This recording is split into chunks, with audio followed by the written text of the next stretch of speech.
মা, ও মা। বাবা, বাবা তুমি কেমন আছো বাবা? মা শোনো, এখন তো আমাদের টাকা পয়সার কোনো অভাব নেই, তাই না? আমি তোমার ঋণ শোধ করে দিতে চাই। কিসের ঋণ বাবা? আরে তুমি আমাকে ছোটবেলা থেকে লালন পালন করছো না, এত বড় করেছো, লেখাপড়া শিখিয়েছো, আমাকে বিদেশে পাঠিয়েছো। আমি তো বিদেশে গিয়ে এখন উচ্চ শিক্ষিত হয়েছি, তারপর অনেক টাকার মালিক হয়েছি, তাই না? এখন তো আমি প্রতিষ্ঠিত মা, তাই আমি তোমার ঋণটা শোধ করে দিতে চাই। মায়ের ঋণ শোধ করবি না? হ্যাঁ। তাহলে একটা কাজ কর বাবা, তুই একটু বাজারে যা, বাজার থেকে পাকা একটা পেঁপে এনে সারা রাত তুই বুকে রেখে ঘুমাবি, সকালবেলা তুই ওই পেঁপেটা আমাকে দিবি। এটা কোনো বিষয় হলো? কিন্তু এটার সাথে ঋণের কি সম্পর্ক মা? তোকে যেটা বলেছি তুই সেটা কর। আচ্ছা মা, ঠিক আছে, তুমি যখন বলেছো আমি সেটাই করব।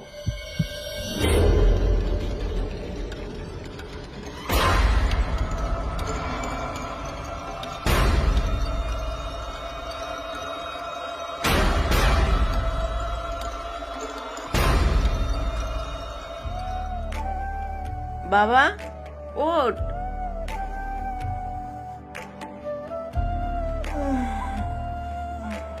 মা, পেঁপেটা দে তো বাবা, দে বাবা পেঁপেটা দে। মা, এটা তো পিঠে নিচে পড়ে লেপটে গেছে মা। তুমি এটা ডাস্টবিনে ফেলে দাও, বুঝছো? আর আমি বিকেলবেলা বাজারে গিয়ে বাজারের সব পেঁপে তোমাকে এনে দেবো, যাও। নাও মা, নিয়ে যাও। বাবারে, কনকনা শীতের মধ্যে তোকে আমি ডান কাঁধে শোয়াই রাখছি, তুই প্রসাব করে দিতি, পরে আমি তোকে বাম কাঁধে শোয়াইছি, তারপরে তুই প্রসাব করে দিতি, পরে বুকের উপরে শোয়াইছি, তাও তুই প্রসাব করে দিতি, তাও কোনোদিন তোকে পিঠের নিচে রাখিনি বাবা। তোকে একটা পেঁপে দিয়েছি এক রাতের জন্য, তাও তুই রাখতে পারিসনি, সেটা তুই নষ্ট করে ফেললি বাবা।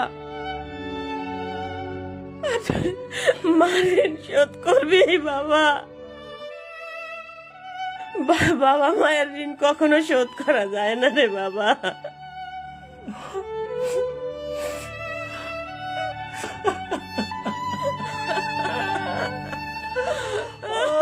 মা, তুমি আমাকে ক্ষমা করে দাও মা, আমি বুঝতে পারি নাই মা।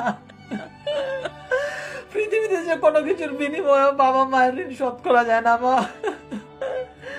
মা, আমি অনেক বড় ভুল করছি মা, তুমি আমাকে ক্ষমা করে দাও মা।